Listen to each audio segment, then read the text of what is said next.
So there's a lot of really good news for Ukraine today. It is Monday, March 31st, 2025. My name is Aaron Gerdes. I'm just a professor trying to provide context in the war in Ukraine. We'll start here. 1,230 Russians off the battlefield, 4 tanks, 3 armored fighting vehicles, 30 artillery systems, 65 vehicles and fuel tanks. Now, if you've been watching the last few days, these numbers are all a lot lower. This 1,230 is a lot lower, and it brings the average down from what it was, 1670, 1860, 1740, 1510, 1230 over the last 4 or 5 days, and it brings the average back down. I don't think we're going to hit the fourth highest month, maybe fifth or sixth, something like that, of casualties in the war. Out of 131 Russian drones launched, 57 were shot down and another 45 suppressed by electronic warfare, lost in location.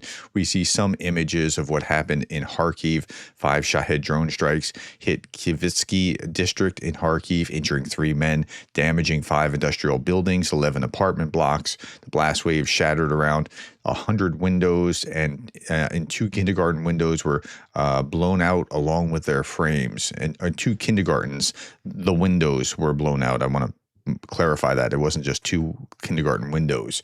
And this is what it looks like during the day after, some damage in Kharkiv. And the attack killed 2 and injured dozens. So that's what the Russians were doing day over day, as they always do. Now, there's some good news here, too. Ukrainian drones reportedly attacked Shaikovka airfield in Russia's Kaluga region. Damage assessment is ongoing. I don't have any visual information for you to show you, but we'll find that out in a matter of just days. Z-bloggers are also reporting that Russian ammunition warehouses in Belgorod region of Russia exploded after a strike. Clouds are supposed to be much higher in the sky than that close to the ground. So that's what's happening there. But when we turn our attention now to the, battlefield, the front line, but cross direction, Russian invaders led 61 assaults. That's not as high as it was in the last few days. I'm not sure why the ebb and flow. And when we look at Ukraine is tightening the noose on Russian position near Kupiansk, mechanized forces are making swift advances in the Kupiansk sector, executing flanking maneuvers to destabilize Russian defenses with support of BTR-4E and APCs. Okay, so I went to the map here, and here's Kupiansk. This was 1 month ago. This was February 28th, and here is Kupiansk today. So they are, the blue is the difference here, and they are pushing something back. It's pretty clear that they're pushing something back, and Kupiansk would be quite a prize for the Russians, and the Ukrainians are thwarting that. Okay, the 11th Border Detachment, Kramatorsk forepost, repelled a Russian assault in the Volchansk direction. After repelling the attack, they used FPV drones to destroy armored vehicles. I read day before yesterday, that the greatest number of destroyed vehicles and attacks or injuries and attacks or whatever are now FPV drones in Ukraine, and has been for some time. It's kind of like what IEWs, improvised explosive devices, IEDs, improvised explosive devices, were in Iraq and in Afghanistan. Like, that was what was being so devastating on the battlefield. Now it's drones. Okay. This is Sersky talking about how we modernized combat training course, extended it 1.5 months, and introduced a mandatory adaptation period for newcomers into combat brigades. This has led to a reduction in losses this month. However, there's still work to be done. We must strive for the highest training standards. Okay, that's the Commander-in-Chief, Sersky. Okay, so I'm highlighting this because they extended it 1.5 months. At certain points during the war, when Pokrovsk was in its most precarious position, there were Ukrainians getting a couple of weeks of training and being put up on the lines just because they were that desperate, because there wasn't the queue in the mobilization pipeline that there needed to be in order to resupply what they needed to resupply in mobilized men. So it's good to see that it's extended 1.5 months, and they're thinking about how the soldiers adapt to the front lines rather than just throwing them up to the front lines. That's all good news. Okay, today marks the third anniversary of the liberation of the Kyiv region from Russian occupation forces. I remember this vividly, and it was pretty stunning to see that the Russians were actually rolling back. Now, the Russians will tell you that they did this voluntarily. That's not true. They did this voluntarily as part of an agreement that the Ukrainians were about to sign, and then they double crossed. That wasn't it at all. The Ukrainians pushed them out. Moscow's latest assertion that France and the UK aided Ukraine to strike the Suza gas meter is just more fuel for its long-running narrative that the war in Ukraine was really about Russia protecting itself from Western aggression. Yeah, so they've been arguing, so Suza was hit, and then it looks like the Russians might have hit it again in order to blame the Ukrainians. I'm not sure exactly what happened there, but they're saying that France and the UK were somehow involved. And see, this is the West conspiring against us. Okay, they have this weird, almost bipolar kind of way of thinking about how we're the awesomest, we're the best, we're just this amazing thing, but everybody hates us and wants to take us down, and simultaneously we're embattled, but we're so tough. Okay. Parliamentary representatives from across Europe have arrived in Kyiv from Belgium, UK, Denmark, Estonia, Iceland, Spain, Latvia, Lithuania, Luxembourg, Norway, Poland, Portugal, Slovenia, Finland, Croatia, Czech Republic, and Sweden. Parliamentary reps are also in the city, says Speaker Stefanchuk. Okay, so they're there for a big conference. This is a good thing. This is one of the first, I think the first that I've seen where all these different nations are coming from wherever they are to Kyiv to have this kind of meeting. And that's a very different thing than when they are all meeting in London or Paris or wherever they're meeting. In addition, so hackers have taken down the payment system for the Moscow metro system, and they redirected it to Ukrainian National Railways, which, okay, haha, funny, but it's not really making a big difference. Not like something like this. The Netherlands is funding another major drone project for Ukraine with $500 million as part of a €2 billion, euros, not dollars, €2 billion acceleration package for 2025. And then Sweden is announcing its largest military aid package to Ukraine since the start of the war, worth $1.6 billion US. This will be Sweden's 19th military aid package for Ukraine, and it may include CB-90 combat boats armed with torpedoes and 500 million euros worth for drone development. Again, drone development is a remarkable thing. I read just the other day that they had figures of that the Ukrainians will have upwards of 5. So they used to talk about 4 million drones being produced in Ukraine. Now they're talking about 5 million drones being produced in Ukraine. It's just astounding to see the progress that they've made in such short time.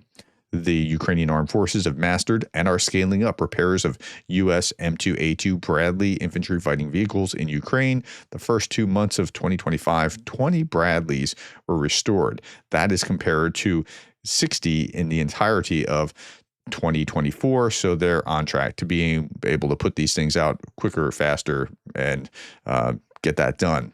Okay, now this was interesting, and as was the next one. I talked about Andrew Stubb playing golf with President Trump yesterday. And I said, I can only imagine that's good things, and we're going to hear about that. But these two back-to-back, I think, are really encouraging because Trump will be hearing ground truth from people that he trusts, like Pastor Mark Burns, President Trump's top pastor. Now, you might go, I don't want to hear from him. No, you want him to carry this message to Trump, because Trump still thinks that Putin is his friend and he can have a deal and he could whatever. So Pastor Burns saw the aftermath of Russia's army's crimes against the civilian population in Bucha, Irpin, and Borodyanka. He also personally heard the memories of witnesses who survived this terrible occupation.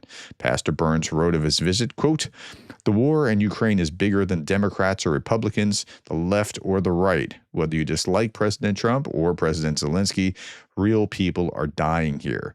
20,000 children have been kidnapped and stolen to Russia. 300 women were recently raped, as reported by multi-faith religious leaders.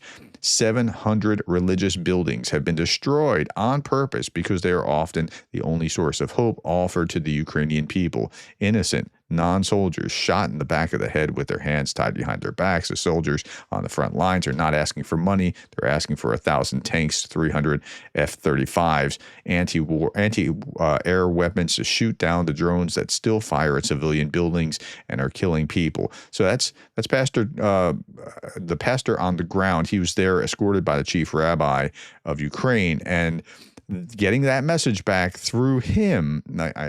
Whatever you think about the guy being, well, he's Trump's pastor, why isn't he telling him this or that? Let him tell him this. Let Trump hear this from him. Let Trump also hear from Alexander Stubb. Alexander Stubb held a press conference in London, shared details about his meeting with President Trump.